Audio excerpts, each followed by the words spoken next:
I think we are ready to get started. Yeah, great. Well, welcome everyone to our second installment of our CPR series. This one, we're going to be focused on the intersection between employee privacy and data security. So again, this is our executive roundtable, what you need to know. Just want to run you through our quick agenda.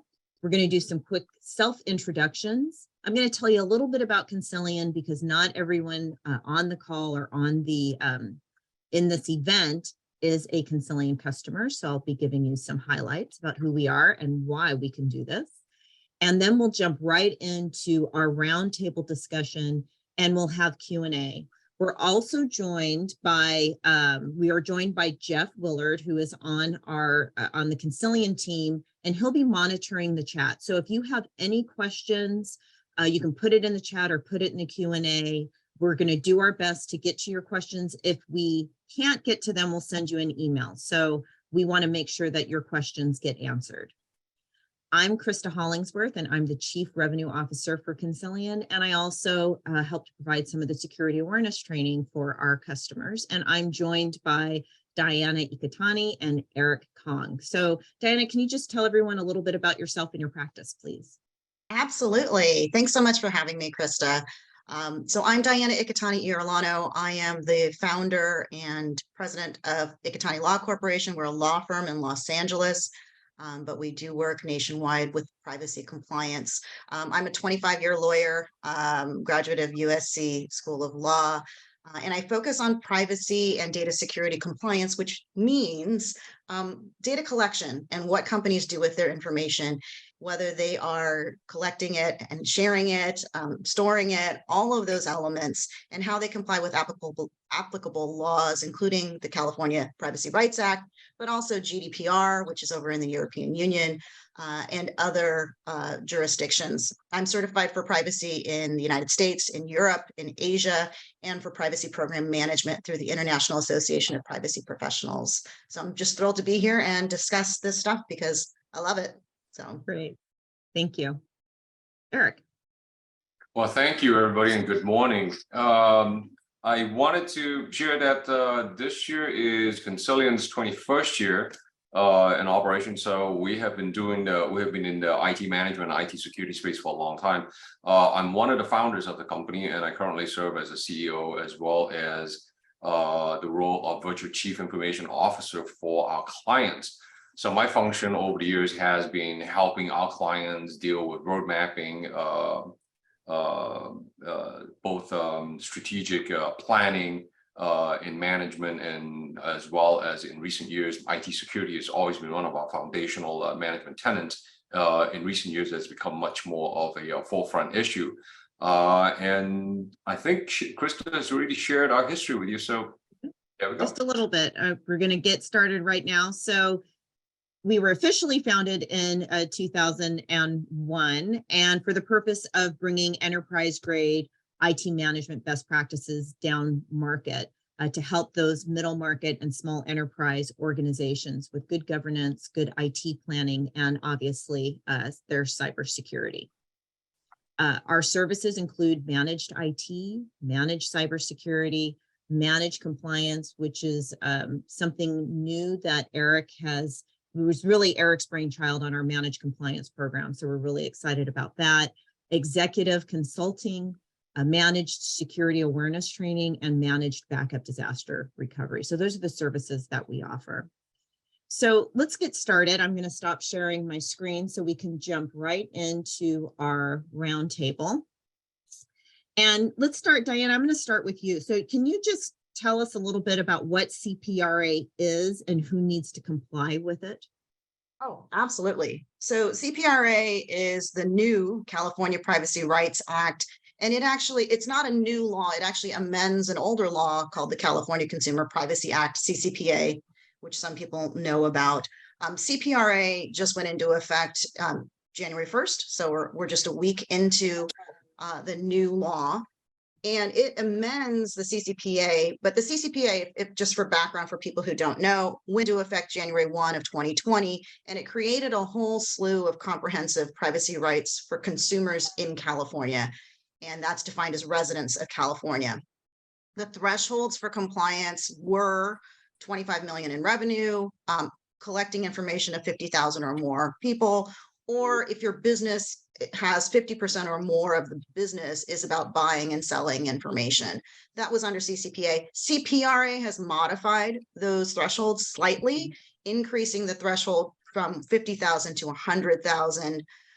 But the other two thresholds stay the same, and they are any of those categories, if you fall under it, will put you under CCPA. So you could be a $5 million company that collects, 500,000 names as part of your business, and you would fall under CCPA and CPRA.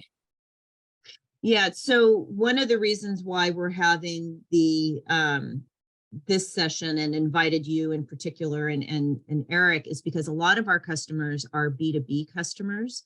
And they didn't have to comply necessarily to CCPA, but they have to comply to CPRA. Can you just talk a little bit about why that is now? Yeah, absolutely. I think it's a great distinction. So I think a lot of people think in the B2B context, they don't need to comply with CCPA. But frankly, if you have a website that you are putting out there, it also includes your visitors to your website. So even if you don't have client data from the consumer, those IP addresses, that information that comes into the hits on your website might fall under CCPA or CPRA. But in addition, if you have employees in California, there are new requirements for employee disclosures about the information that you're collecting from the employees, how you're sharing that information, and how the employees can limit or change or make requests related to the information that a company collects about them. So it's really important for businesses that have California locations or even remote workers that are in California to be aware of the new requirements under CPRA. So what about if a company is already compliant with CCPA? Is there anything in particular that they need to do now to comply with CPRA? Absolutely. There are new and additional thresholds for CPRA, especially this employee data is brand new, right? The CCPA only applied to consumer data, and the definition of consumer expressly excluded B2B information and employee information. But now the CPRA, the exemption for those things died on December 31st. So now B2B information, which could include an individual in California sending an email to your organization and saying, hey, I want some information about your services, they could then assert those rights as an individual and say, hey, we didn't use you. I want to delete my information. Can you delete that information? Even if it was solely in a business-to-business context. But also the employee data, employees now have the rights to sue you if there were a breach of their information, because that right existed under CCPA for consumers, but it has been expanded to employees. So I think this is really, California is at the forefront of privacy legislation for sure, but other states are coming online like Colorado and Connecticut and Virginia and Utah, which all have new laws going into effect in 2023. So I think that the savvy business is really going to look at these issues, figure out whether to apply them nationwide anyway, and maybe not just to your California employees. Right. But it's become an issue. A lot of us in the privacy community thought that maybe the legislature would do some work to keep that exemption for employee data and B2B data, but the time just ran out. And so now they just sunsetted on December 31st. And so now there's a whole lot more data that falls under this law. Wow. So Eric, there are security and privacy implications to CPRA. So can you describe the intersection between privacy and security? How do they play together? Yeah, that's a great question. It's usually when this conversation comes up in regards to privacy and security, we need to start by having a quick little definition between privacy and security. Privacy is, when we're talking about privacy in our conversation context, it usually refers to data or information privacy of a customer of an organization that holds it. Security involves the measures taken to protect sensitive information. So by definition of that, it covers all data, right? So if you look at those two contexts, you can't really have privacy without security. If you don't protect all of your data as a whole, there's no way you're going to be able to provide your privacy. Now, in regards to how we look at, from a management tenant standpoint, how we look at CCPA or CPRA now, it's privacy part of it is largely driven by policy, process, and procedures. And especially on the policy part, CPRA is really trying to drive organizations to be transparent about how they collect data. That's really the sole purpose of it. Whereas information security, or InfoSec, as we are shortening it to, is where all the technologies, tools, and measures comes into play and how to protect that data, and not just that data. Obviously, when we talk about InfoSec, it's talking about companies' IP and privacy data and everything as a whole. So as a whole, you cannot have privacy without security. Those two are intrinsically linked together. So thinking about that, because I can feel people, it's like I have to worry about where the data is, I have to worry about my employees. Now I'm thinking about InfoSec. In CCPA, it required that companies have reasonable security standards. Has that changed? Has that been more rigorously defined with CPRA? Oh, and can you tell us what reasonable security standards are? Yeah, and it hasn't. And most privacy regulations or mandates worldwide will not go out and tell you the specifics of exactly what you have to do. It puts out there a format of reasonable security, and they have some defined specifics of what you need to guard in terms of the data itself, but it doesn't tell you how to guard it, right? So, but there are some foundational commonalities between how all security standards are implemented. For example, some of the foundational stuff requires you implement some kind of framework or management methodology to approaches, and they all have a commonality on the very basic foundational level. You always have policies and standards, that talks about stuff like password policy, access policy, change management, how you do documentations, and basically how an organization handles the data as well, how you protect everything. And then you also have the technology stuff, and the technology stuff as well, the firewalls, the endpoint protections, disaster recovery planning, and all your redundancy or your multi-factor authentication, all those technology terms that we'll always talk about when we hear about InfoSec. That's when it all comes into play. Now, those two are obviously very tightly interlinked together. What most companies, which leads us to talk about how do you go about achieving a reasonable amount of security, and the most common way of approaching that is implement some kind of a management framework, right? It's easy to say, hey, we have all this stuff to do, but you need to have some kind of a checklist. And what a management framework gives you is a checklist now, and management frameworks runs a gamut from the foundational stuff, the voluntary standards like the CIS, which is the CIS 18, Center for Information Security, and the CIS 18, and the NIST CSF standards, and all the way to the certifiable standards. They are like ISO 27001 or the federal government CMMC. Those are all on the higher end of requirements. And as far as an organization, which one you need to have and which one you should implement is a conversation that really I would advise that you bring the management team together and have that conversation with your security professional, either in-house or third party you work with, as well as your legal counsel, because that's really a requirement discussion that should be had at the very top level of the company and say, hey, what do we need to protect?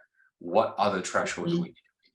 And that's really, I think the worst thing we can do is just have an ad hoc approach to doing all of this, right? So Diana, can I jump in on that really quick? That point that Eric made is so important, which is, reasonableness is a legal standard, right? Which is different depending on what industry you're in, right? What's reasonable for security or privacy for a financial services company is going to be very, very different for an internet only, retail company. So I think it is important to really look at your team and look at the data you're collecting, and also just step back as a consumer and say, look, I expect a lot more from my bank or from the IRS that has my social security number or my CPA firm, right? Than I would from that company I signed up for some emails with, right? Right. So I think the context is super important in determining what would be reasonable in my industry, in this company's industry.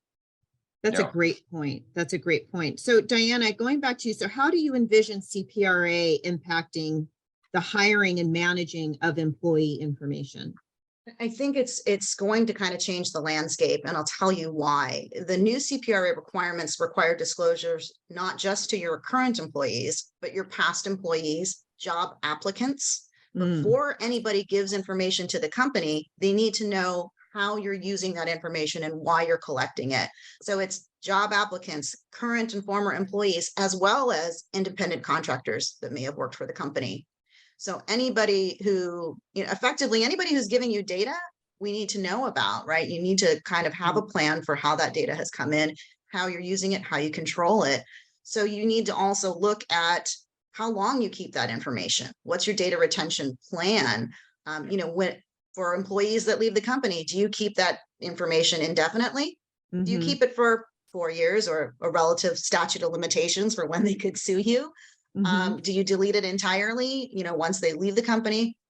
Same thing for job applicants. We need to really look, like Eric said, why are we keeping this information? If you have job applicants, are you keeping their information on file indefinitely? Because that information gets stale. Is there really a reason to do that? Or are you just trying to check and see whether somebody applied before? Can you limit the amount of information? Maybe not keep their resume or their CV or their personal information that they submitted on an application. So I think that it's really going to require businesses to look holistically, internally. What are the pieces of information that we're collecting, not just from our employees and our consumers, but from applicants? How long are we keeping that? Who are we giving it to? Is the central, CRM that you store information in, are people pulling that data for different purposes? Is the marketing team getting an Excel spreadsheet and running with that and modifying it and changing it and tailoring it? And maybe those changes aren't making it into the CRM. Or, are you getting a request to change information and it's not being pushed out to the marketing team? All of those things really come into play with CPRA. So Eric, how would an organization, because that's theoretical, or not theoretical, but that's a big idea, right? The data, how are they going to manage that? Yeah. So that's what Diana brought up just now in regards to, I want to start with the concept of data retention, right? The data retention is one of the big company, a high level company policy that is always in place in larger organization, but I don't see it implemented in a lot of mid-sized and smaller organization, and it is absolutely key. I cannot count the amount of times I've had with senior management and ownership of companies over the years that where retention policy came into play because of a legal issue, right? It's really comes down to at the end of the day, if you don't retain it, you don't have it, you can't be forced to do legal discovery on a piece of data that's 10 years old that is no longer being retained, right? That's one very key concept that I would like everybody to think about. That also helps an organization reduce the amount of data they have to deal with over time, because as most organization grows up over time, that data builds up like a mountain, and after a while it just becomes untenable. Now, as far as how best to manage, and Diana has talked about, where we always want to encourage most organizations to start with a data mapping exercise. And data mapping is really trying to figure out where the data that you have that is under the auspice of CPRA or any other privacy regulation is located within an organization. Now, that said, initially, if you look at it, that can sound like a mountainous task, because it is task. And most organizations say, oh my God, where do we start? And my advice has always been, start with knowing where the data is located in your largest platform, where you ingest your information. For example, your CRM and your ERP, that's your primary platform. As the information comes in, track how that stuff is mapped so you can at least get your process started. One of the things that Diana and I were having a conversation in regards to before this started is this is a live process. Remember, meeting compliance for any regulation is not a once and done. It's a continuous process. So you always try to tackle your biggest pieces of your data first, and then over time, add on all the rest of the stuff. Now, one of the biggest challenges in tackling this, and Diana knows what I'm talking about, is what we usually refer to as unstructured data, right? Inside organization, stuff like files that might have customer information or emails. And email is one of those things. Is like, how do you track that? There are tools and technologies out there that can actually do discovery and track that, but that's much more of a deep dive to get into it. But I would recommend that companies that are just getting into this start with the biggest chunks of data or the biggest silos, if you will, ERP, CRM, your central repositories. That's really good to know. So Diana, going back to at the top of the discussion, you were saying your employees now, and I'm assuming independent contractors or anyone, they can sue you if you lose the information. Right. Can you talk a little bit more about what that looks like, the threshold for that? What does that mean? That you just walk us through what that looks like for employers. So the distinction with CPRA and how it's different than a lot of other state privacy laws around the country right now is that it has a private right of action, which means that individuals can sue you for violations of the statute in the event of a breach of information. Typically we see enforcement of these types of consumer protection statutes from the Attorney General in a specific state, or certain state agencies or federal agencies like the FTC. Here it's going to be the California AG. But the CPRA created a private right of action, which means you can just get a coalition of plaintiffs together and a plaintiff's lawyer and sue a company that's had a breach for a breach of that information. But what the CPRA did was it includes not just your typical, well, first of all, if you have a breach, it's a problem, right? So we always want to work towards preventing that breach, which frankly, you can never be 100% sure that you're going to prevent a breach, right? So that's why we constantly need to stay up on our security, stay up on, the principles of privacy as well. But what we're looking at with CPRA is that it's not just, somebody coming in and stealing the information. Right. It can be just access. It can be somebody having unauthorized access into your systems and the data that they have access to. So it's personal information. It's not just necessarily, hey, somebody has all of our email lists, right? Because companies have websites that have their employee emails on it. That's not a breach. But if there's password information, if there's login information and any sort of credential that could get someone access, that is a breach under the statute. And so what you're looking at is the collective effect of a lawsuit. It's not just one employee suing. It could be 500 employees suing you because you've had a breach of their information. And then if it's a breach of consumer information, presumably you hit the 100,000 threshold to be under CPRA. And what we're looking at is penalties from anywhere from $250 to $750 for the individuals that bring private right of action. So if you're at 100,000 people and you get the minimum fine of $250,000, you're looking at massive penalties, right? 25 million. And then the state can enforce it to the level of 2,500 to 7,500 for what they call, intentional and knowing violations. So you're really looking at money that could bankrupt a company if you have a breach.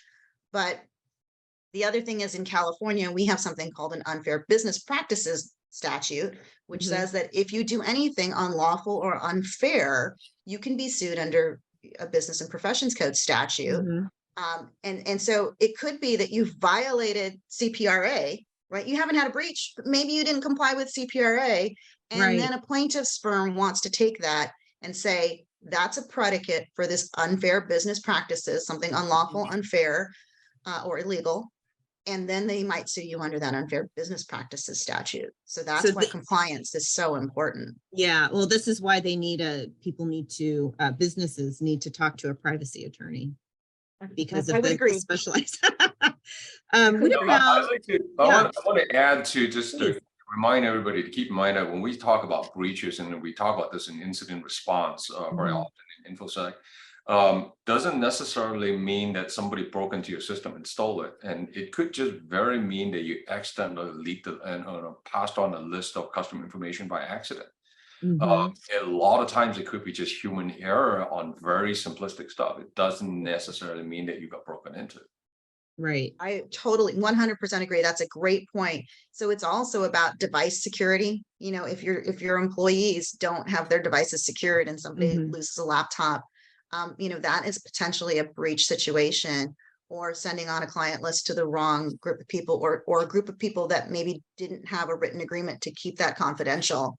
So, Right. you know, it's really important to have the right language in your contracts as well. So, Diana, what about DSAR requests? So an employee or an independent contractor or a disgruntled employee saying, well, what are you doing with my data? Is that a potential, does that lead for a potential to be sued and, to be fined? Absolutely. So in the context of, for instance, employment litigation, what we suspect is that we're going to see these data subject requests in the context of people who are disgruntled or have been fired or terminated. And they're going to ask you to, they're going to use your privacy methods to get essentially free discovery for their litigation matter or their Mm, pre-litigation.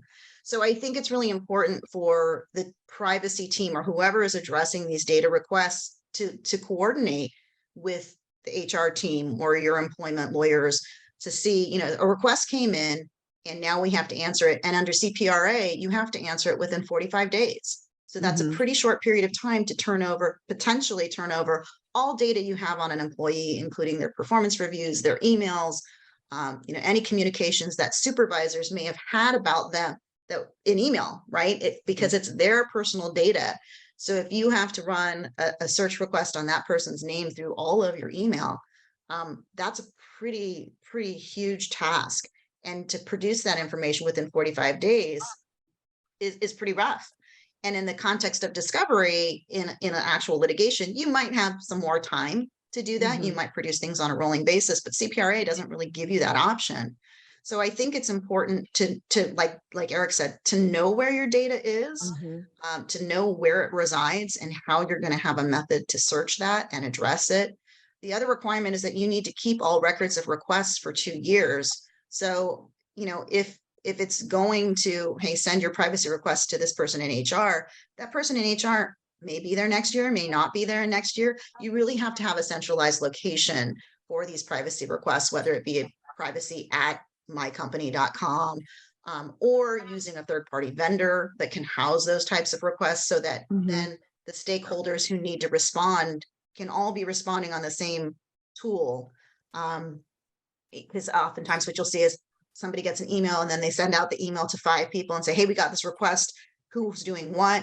And if you don't have a process set up, it is very draining on your resources internally from right. time and energy and just getting the right people involved.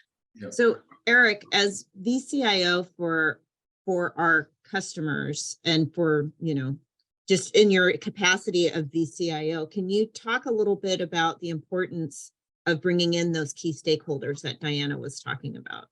Yeah, that's actually a perfect a perfect starting point for where Diana left off. And one of the things I Mhm, want to point out is in following up on what Diana said in regards to having a third party to be the main repository, keeping track of this, and also have a centralized process of handling your stuff like the DSARs. And really what it comes back down to at the end of it is all about audit trails, right? It's all, you mhm, have to, any process that has been happened, you have to be able to go and show and prove to CPPA, which is the agency who is going to be doing enforcement on this, if it ever comes to a question that this is done and this is how it was done, this is who it was done, right?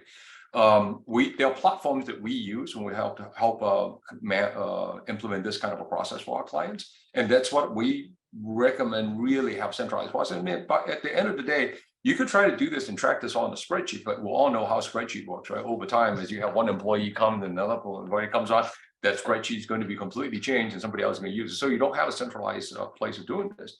And one of the things the audit also brings up a very good point, and I wanted to tee this up with Diana and have a comment in regards to this, is one of the big things that CPRA has changed and is the requirements for periodic cybersecurity audit and risk assessment. And they specifically talk about both the audit in regards to stuff like the DSARs and all that kind of stuff, it comes up, as well as the risk assessment. The risk assessment piece of it is huge. It's something that is normally done, usually Sarbanes-Oxley requirements company or large organization is very used to, but small organization, other than doing a CPA audit, most people don't think about it, but it is something that needs to be done for the CPRA, and I believe that Virginia CPDA and Colorado CPA also have some kind of a data protection assessment that's going to be a mandate coming down as well. So that's something that I want to hand off to Diana to talk about a little bit. Yeah, I think it's really important, and I will also caveat this, and I'm not giving legal advice today. Obviously, if you want to create an attorney-client relationship with us, we can advise you more deftly on what your requirements are. But I think one of the things that we talk about is your privacy program defensible? Have you actually looked at these issues and you've documented it internally to say, hey, we did a data mapping exercise. Hey, we've done a privacy impact assessment for these items in our company. And then if you've done those steps, then complying with an audit request is much easier. I think that the law is still evolving on what is actually going to be required in the context of an audit. It could be internal assessments, but it could be third-party assessments. Frankly, in the CPRA, the agency can then come in and audit you. So how are you going to deal with an audit request from an agency if you've received a customer complaint or an employee complaint that you failed to comply? The other thing I want to point out is that with CPRA, it eliminated a 30-day safe harbor provision that used to exist in CCPA. So CCPA, you could get somebody complaining about you to the state attorney general, and they would send you a letter and you'd have 30 days to get compliant. That is no longer the case. So you really don't have a grace period anymore to get your policies up to snuff if they weren't already there. So you've got to test these things and figure out, like, how would we defend if somebody were to complain about our privacy practices? Have we done enough? Yeah, and that's a really good point that I wanted to bring up. Is my advice is always have a set of policies and standards that you create for the organization that is actually what you do, right? Document what you do, not document what you would like to do. That's a very important distinction that we always like to do. And at the end of the day, it becomes a continuous testing, right? You always go back, you have to go back and review it. And this is one of the things that I know Krista has asked me about in the past, is that, is this who should you engage on all this? And again, is your privacy attorney that you need to really engage, and you really need to engage somebody who is a qualified cybersecurity professional and a privacy professional. And there's a big distinction between the two. By far and large, the technology piece, your internal IT guys can probably handle, but the heavy lift of the policy and process and procedure is really a specialized area. And I would strongly advise that anybody out there listening, for a pathway to do this is engage somebody who actually knows the area and not just rely on your technologist. The generalist technologists will help you do the implementation, but the higher level strategy you need to engage a legal professional. I think this is a great place to end. We're right at a little over 9:30. And this has been a great discussion. So thank you so much. And we're just scratching the surface. So we will be reaching out to you all that are out there watching, just for follow-up. If you have any other questions, we can put you in touch with Diana. We can put you in touch with Eric. And if you've watched the previous CPRA, the first one we did, we had Linda Duffy, who is an HR professional, and Barry Weber, who is a data protection expert. So we have a lot of resources to help you protect your organization and to protect your consumer organization or consumer information and protect your employee information. So thank you so much. Thank you for this enlightening discussion. Diana, thank you for being here. Eric, thank you for being here. And thank everybody out there for being here. Thank you, everybody. Thanks for having us.